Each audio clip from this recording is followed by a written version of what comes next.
ایک قربانی سرکار تو عالم علیہ السلام نہیں ہے حرام ہوئی گئی ہے، تو پھر ایک مشہور تو ہوئی گئی ہے، حرام کی نہیں ہوئی۔ اس کے جو ہدایہ نے متن کے اندر جو طریقہ کار لکھا ہے یہ اس کے بھی خلاف ہے۔ اور ہدایہ ہمارے مذہب کی اہل سنت والجماعت حنفی کی وہ کتاب ہے کہ اس کے مقابلے میں ہمارے عدالتوں میں دوسری کتاب پیش ہو سکتی نہیں، ایسے پائے کی کتاب۔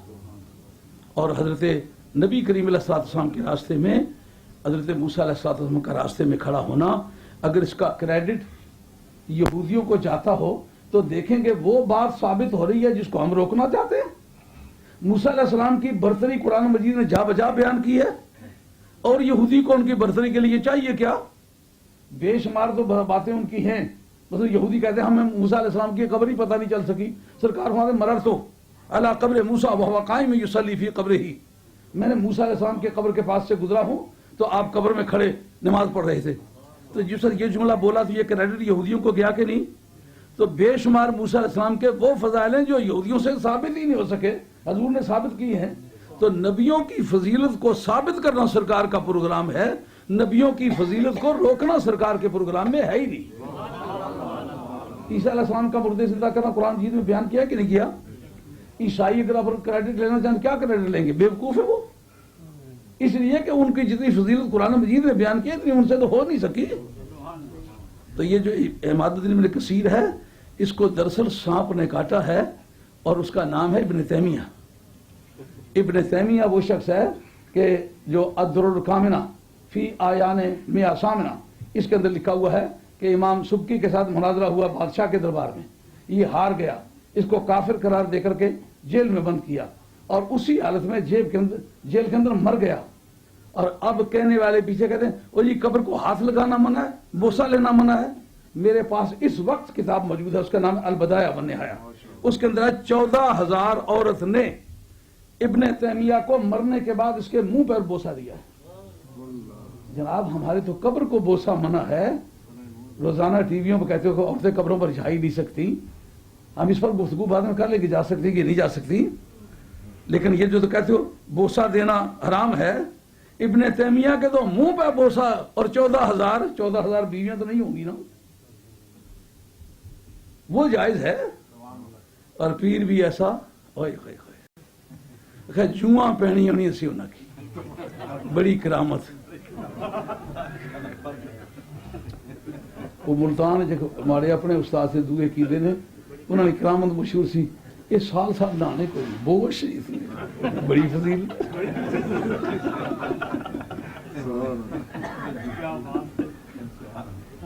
ابن تیمیہ کو جوئیں پڑتی تھی، اس جوؤں کا دو اسے بداوا کی، ایک ٹوپی کسی خاص قسم کی پہنی ہوئی تھی، اور ایک گلے میں پارے کا تعویذ ڈالا ہوا تھا۔ پارے والا جو تعویذ ہے یہ 200 درہم کا بکا تھا، اور جو وہ جوؤں والی ٹوپی ہے 500 درہم کی بکی تھی۔ تبرک کے طور پر رکھیں گے، وہ رکھنے تو بندے نے پتر بنو کوئی چیز رکھو جی برکت والی ہے، جواں لی کیا رکھ رہے ہو؟ وہ پروفیسر صاحب جب انہوں نے فضائل پڑھائے بہت چنگے سے بڑے نیک سے دے تک کوئی جواں پہ، میں کہا جی جواں کوئی خوبی ہونی تو نبیاں کی پہن، یہ کہ نبی کی جوں پہنی نہیں، اس کی نکلنی نہیں۔ یہ اس کا شاگرد بھی ہے اور اس کا داماد بھی ہے۔ ہاں یہ شاید آپ کی اطلاع میں نہ ہو کیونکہ یہ کافی دیر بعد مجھے بھی بڑی دیر کے بعد پتہ چلا، داماد بھی ہے۔ یہ جرا اس طرح یہ ساک بنیا نا یہ نویک لایا، اس وجہ سے یہ بہت پیروکار ہے ان کا۔ اور مذہب کے بارے میں بھی انتہائی جھگڑا ہے۔ ایک طبقہ کہتا ہے حنبلی المذہب ہے، باتیں حنبلی مذہب کی لکھتا ہے، لیکن محمد حسین صاحبی نے التفسیر والمفسرون 2 جلدوں کی کتاب ہے، اس میں بتایا یہ شافعی المذہب ہے۔ شافعی المذہب ہے تو اس کی پیروی کیوں کرتا ہے؟ کہا عقیدے میں پیروی کرتا ہے اس کی، اور فقہ جزیات میں پیروی کرتا ہے امام شافعی کی۔ سمجھا یہ بات؟ جس کے اپنے مذہب کا یہ عالم ہے۔ ہاں البتہ کتابیں بہت لکھی ہیں، کتابیں اگر مرزا قادیانی نے لکھ ڈالی ہوں تو پھر اس کا ہم پر کوئی بوجھ نہیں ہے، اس سے بھی زیادہ لکھ کے دیکھیں۔ کسی کے مذہب کا سچا ہونا شرط ہے۔ کتابیں حضرت صدیق اکبر رضی اللہ عنہ پوری امت کا سردار ہے، ایک بھی کتاب نہیں لکھی، نہ لکھے، لیکن جو اللہ کی بارگاہ میں ان کو عزت ملی ہے آئی بات خیال میں۔ تو آج تک مسلمانوں میں کوئی طبقہ ایسا نہیں پیدا ہوا جنہوں نے یہ کہا ہو کہ معراج شریف میں یہ جو حدیث بیان کی گئی ہے یہ اسرائیلیات میں سے ہے۔ اب اسرائیلیات کی وجہ کیا ہوتی ہے؟ دراصل وہ کہاوتیں ہوتی ہیں کہ جو اس دور کی ہیں، اس دور کی کہاوتوں میں بو آتی ہے اسرائیلیات کی۔ یہ تو سرکار کے دور کی بات ہے۔ جب یہ اگر اسرائیلیات کی بات تسلیم کر لی جائے، یہ تو ماننا پڑے گا کہ لامکان میں جانے والا کوئی راہی یہودی تسلیم کرتے ہیں۔ یہ بات دماغ قبول کرتا ہے کہ یہودیوں کی سوچ کبھی اس کی حمایت کرے گی کہ کوئی ایسا بھی کائنات میں جیالہ انسان گزرا ہے کہ جو لامکان میں گیا ہو، ایک مرتبہ گیا ہو، 2 مرتبہ گیا ہو، 3 مرتبہ گیا ہو، 4 مرتبہ گیا، کسی نے روکا نہ ہو؟ پھر کوئی ایسی روایت وہ مہیا کرنا چاہیں گے؟ موسیٰ علیہ السلام تو اپنے جائے سے جائیں، بلائے کوئی نہیں، مرضی پہ رہا مولا کے کہ وہ کہے کہ آج بات کر لو یا کہے واپس چلے جاؤ، جب دوبارہ آؤ گے تو پھر بات ہوگی۔ لیکن اس کو گھر سے فرشتے بھیج کے بلانا، اس امتیاز کا قائل یہودی ہوگا؟ رہ جاتی یہ بات کہ یہ اتنا حصہ قرآن مجید نے بیان کیا ہے، اس کے بارے میں ہمارے علماء کی ایک تحقیق ہے، علماء عقائد کی۔ وہ کہتے ہیں کہ مسجد حرام سے لے کر کے مسجد اقصیٰ تک جو معراج ہوئی ہے یہ قرآن سے ثابت ہے، اس کا منکر کافر ہے۔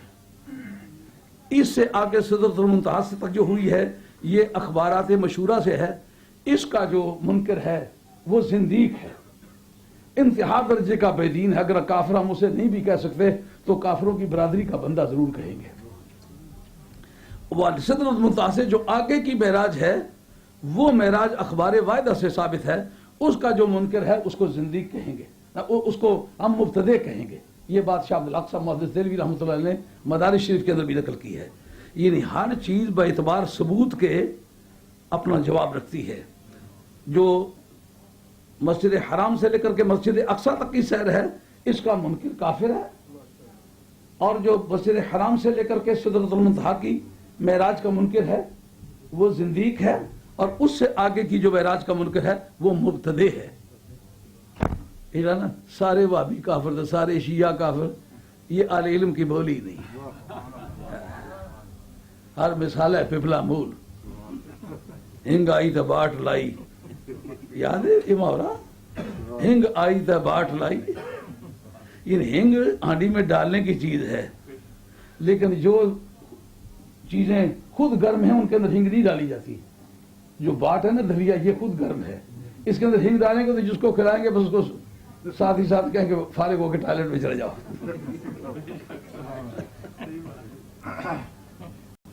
سرسوں کے ساگ میں تو ہنگ ڈالتے ہیں، لیکن پالک کے ساگ میں تو ہنگ نہیں ڈالتے نا، کیوں؟ یہ خود گرم ہوتا ہے، گرم ضرب گرم حاصل در گرم۔ ایک باوا گرم تو ایک بابے نہیں، گولیاں گرم۔ اب وہ جو معراج ہے اتنی بیان کرنے پر کیوں اکتفا کیا؟ کہ دراصل جن سے بات ہو رہی ہے وہ اتنی عقل ہی نہیں رکھتے کہ ان سے آگے کی بات کی جائے۔ جس وقت اتنی بات وہ مان جائیں گے جو ان کے سوچ کے مطابق قطعاً ناممکن ہے، تو پھر اگلی باتیں ان کے لیے سمجھنا اور ماننا آسان ہو جائے گا، پھر اس کا انکار کر نہیں سکیں گے۔ کیونکہ کوئی آدمی کسی بھی مقدمات کے سلسلے میں کسی جگہ وہ کنسیڈ کر جائے تو باقی مقدمے کے انکار کے میں وہ ہار جاتا ہے۔ یہ اگر کوئی لوئر ہے بیٹھا ہوا قانون دان تو اس بات کو نوٹ کرے۔ مثلا ایک کیس کی 3 آئٹمز کو تسلیم کر جاتا ہے، باقی آئٹم کو تسلیم نہیں کر جاتا، کیس ہار جائے گا خواہ کچھ بھی ہو۔